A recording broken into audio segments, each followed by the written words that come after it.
Chapter 20. The Bowels of the Bank. Alright, we've got everything we need. The bank's plans and security data, plus the right equipment. We can now move on to the next, most delicate stage, the attack on one of the most secure places imaginable. 2 weeks pass, punctuated by long briefings and intensive training sessions. Tonight, it's finally time. Time for action. These first hours are the best for our plan of attack. But before we leave, there's a new drama, a new argument with Clara. She trembles for me and turns her fear into anger. However, I slip away. We grab our things and head for the garage where the speedsters are waiting. Contact, ignition, stealth systems on, turbine warmed up, gas. We speed down the alley and quickly reach the slip road that will take us to our destination. The bank we're about to visit is a secret, underground facility containing Epoxia's most confidential information. After 50 kilometers, we finally arrive in the district where our objective is located. The premises are austere and grimy, ideal for hiding from prying eyes. We park our vehicles in a dark alley and walk the last few meters to the bank. The architects have given it a deceptive appearance, that of an imposing dome enclosed by a wide gate crowned by a sign, Piece d'Essai. We begin a discreet approach. We both press ourselves against the wall and equip ourselves for the rest of the operation. In particular, a pyramidal droid some 30 centimeters high. A veritable little army in its own right. Ready, we slide along the circular wall to an overhang concealing an access hatch. I grab my presence scanner. I switch it on and point it at the concrete projection. Moments later, I turn to my brother and inform him that a heavily armed sentry is posted in his den. Gabriel is about to climb the wall with his suction cups, but I hold him back. I'm afraid their alarm system will go off if one of them goes missing. I pick up and analyze the sentry's frequency and make a clone. Then I telepathically address my brother. It's up to you. I'll take him out and you take him down. Like a spider, Gabriel moves easily along the wall and reaches the roof of the overhang in which his future victim is standing. Without making the slightest noise, he places himself just above the entrance. I pick up a piece of garbage and throw it over the side of the hatch. The noise immediately attracts the sentry's attention. She steps forward.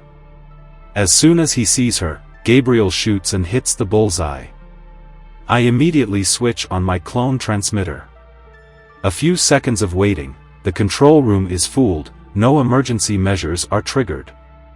The sentry lies on the ground. A few electrical crackles emanate from his shattered metal skull. Gabriel jumps from the roof and moves towards the door, while I drag the body to an unlit area.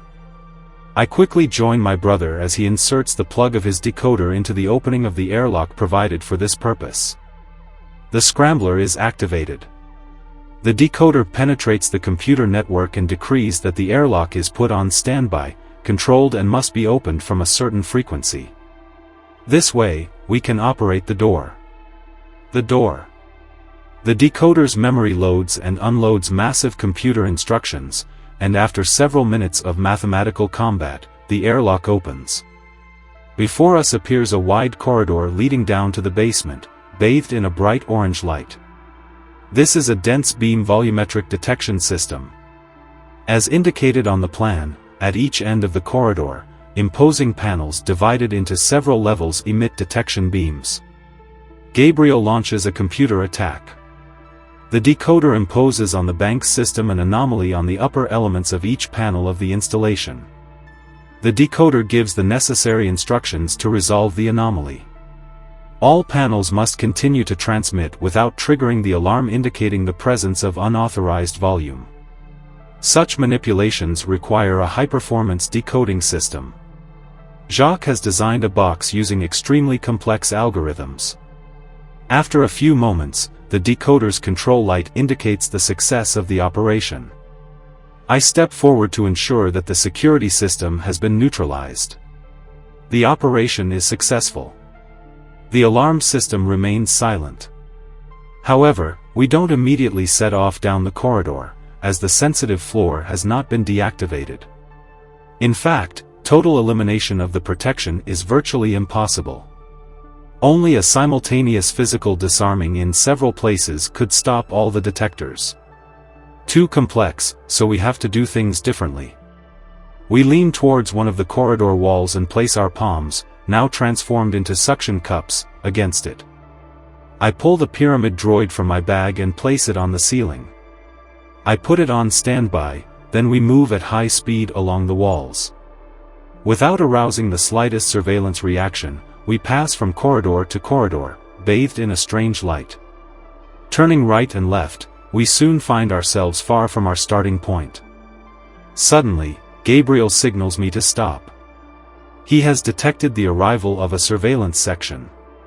It's the rounds. Vigilantes come in at a run. I quickly visualize their tour plan and telepathically suggest to my brother that he turn left at the next junction.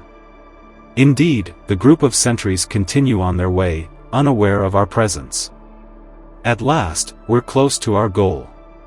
The corridor we're in ends in a dead end, and the far wall is actually a massive, self-protecting door. The slightest touch, the slightest vibration would immediately set off the battle. So I grab a stylet cutter to cut through the thick ceiling. The stylus is an effective cutting tool, about the size of a pen. Gabriel places his hand in such a way as to hold the block that is about to come loose. The cut is perfect and no debris touches the sensitive floor. Gabriel grimaces, forces, lifts the block and tilts it to the upper level, a space about a meter high, designed to accommodate the vents and various cables. The various cables needed to run the center. He is the first to enter the darkness. Immediately, he sets his eyes to the right viewing mode and spots a trapdoor 10 meters away. He steps forward cautiously. I follow. Our destination is not the room where all the information is processed, but rather the room just beyond. The airlock is finally within Gabriel's reach, but he doesn't touch it. The information he has reveals a trap in this very spot. We don't take any chances, and drill a new passage in the ceiling. Gabriel places the disc beside him, while I slip into the dark, silent room. We reset our visual system, but the brightness is so low that we switch to radar mode. Our vision comes back into focus, but takes on a vivid bluish hue. The room we're in is empty except for a few storage boxes. We quickly focus our attention on the wall separating us from the central room. We enter the system at the very heart of the data processing station. Gabriel grabs his cooling spray. This device is capable of partially paralyzing electronic and electrical components by diffusing a liquid at absolute zero temperature. The sensors on the wall will be momentarily inactive. I set my stylus to the lowest level, then pick up the remote-controlled active analyst. Gabriel positions himself in front of a specific area of the wall and diffuses the cooling liquid. The cold spreads throughout the room and the wall quickly changes its appearance, even cracking. I take my place and make a thin cut in the wall. The security system remains inoperative and I insert my intrusive tool in the form of a small diameter cable. The wire is in autonomous mode and I connect to it by frequency. The analyst, like a supple snake, unfolds, contorts and moves inside the microcircuits with ease and discernment. I watch from the inside in virtual mode, then recognize my objective and order matrix cable connections. From the head of the electronic reptile emerges a slender metal jaw that pounces on the targeted cable and bites it down to the bone. Eyes still closed, I say to my brother. The connection is established. I begin my search. The files scroll before my eyes. I select the ones that interest me. War against Gruul, 2246 to 2248. Foundation of the Gruul-Epoxia conflict. I pick out chapters and then search for certain facts, hoping to find some detail about my father. Immediately, a title catches my eye. Major Seïndi's Rebellion. I sampled immediately. Then, having got what I wanted, I switch files. Next to me, Gabriel finds the time long. He gets agitated and grabs my arm. Hurry up. We mustn't delay. With my face closed, I raise my hand and say, wait. I'm getting some interesting information. Indeed, I select the whole of a file called organogram data. Suddenly, I have a strange joy riveted to my heart. The truth is going to come out, and all these scumbags will be discredited. On my forearm, the linked recorder beeps to close the recording. I immediately order the analyst to return and stand up. Let's get started. We've got about 2 minutes to leave the complex. The cold won't block the security systems any longer, so it's best not to linger. Gabriel leaps up first, grabs hold of the edge of the hole above us and lifts himself up to the ceiling. I imitate him and we hurry to the second passage, heading in the opposite direction. We slide down the walls at breakneck speed. But just as we reach the halfway point, the alarm goes off. Orders fly through the corridors. Blue alert. Blue alert. Internal anomaly not located. Emergency inspection of premises. The security systems on the server we've broken into are partially active and have triggered the anomaly alert, but they've probably failed to pinpoint its source. Within seconds, ominous noises are coming from all sides. From all sides.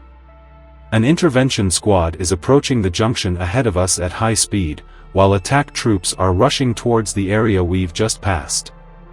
They're bound to spot us. We're doomed. What should we do? Wide-eyed. Gabriel exclaims. The droid. Nathan. He's right. I immediately connect by frequency to the robot and order it. Diversion. Immediately, powerful explosions are heard at the other end of the building.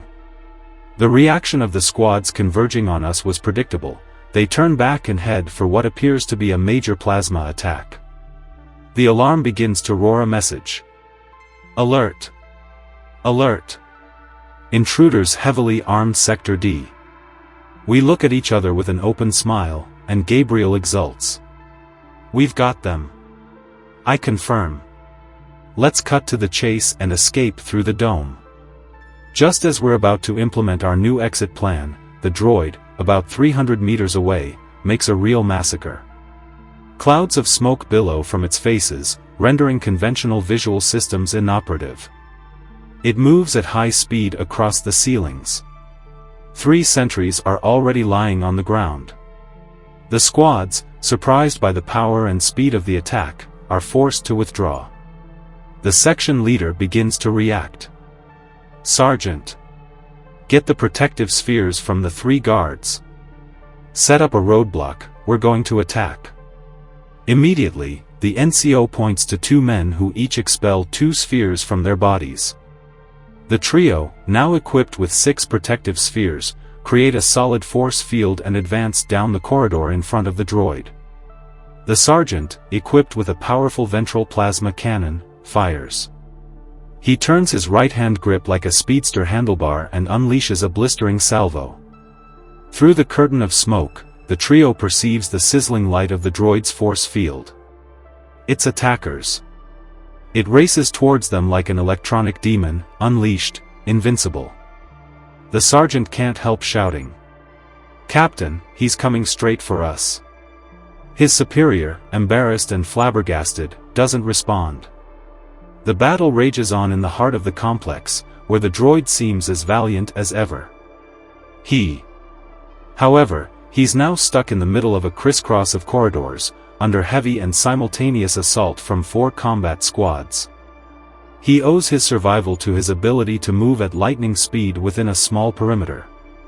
His force fields are particularly powerful, and his shots are more accurate than those of his less mobile opponents. The officer in charge of the operation, realizing the ineffectiveness of a conventional frontal attack, revises his plan of action. He turns to the able-bodied men and points to an unharmed sentry. Major. Set up crawling tubes along the corridor and get rid of this monster once and for all. The Major recoils in astonishment and resumes. Tubes. Here? Yes, I'll take responsibility. Surprised by what he has just heard, the disciplined officer carries out the order. He swings a long tube from his back and places it across the corridor.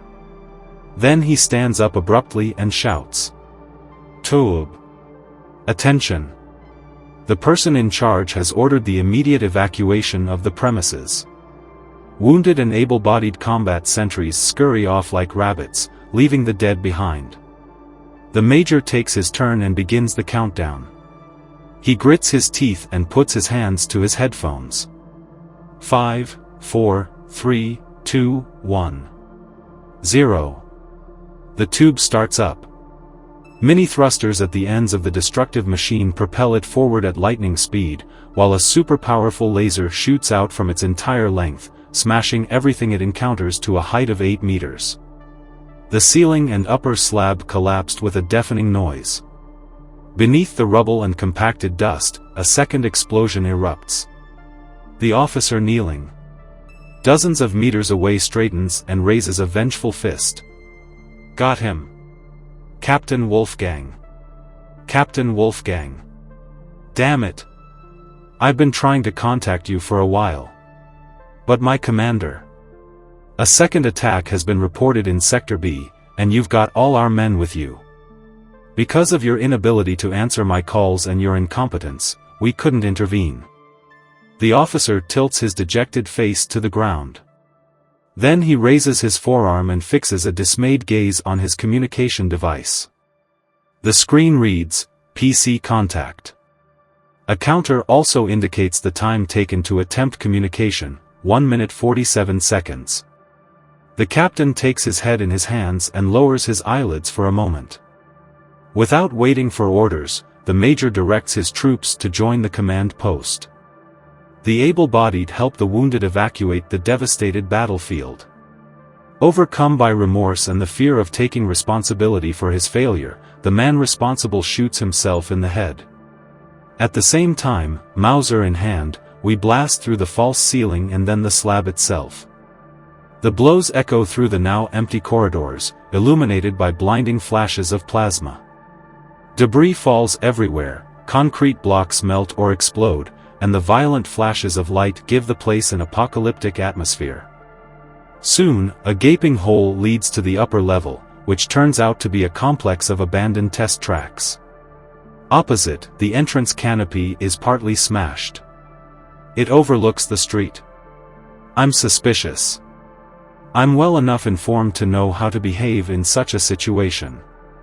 So I stop Gabriel, who's about to rush in headlong, and tell him, no. No. This access is automatically guarded and protected. We've got to break through the wall. We pulverize the last obstacle separating us from the impure air of the alleyway with a shattering shot. We revert to our stealthy form and defuse all types of detection. Outside, we give free rein to our joy. We scamper off without asking for a second thought. As we pass, the detection terminals remain mute.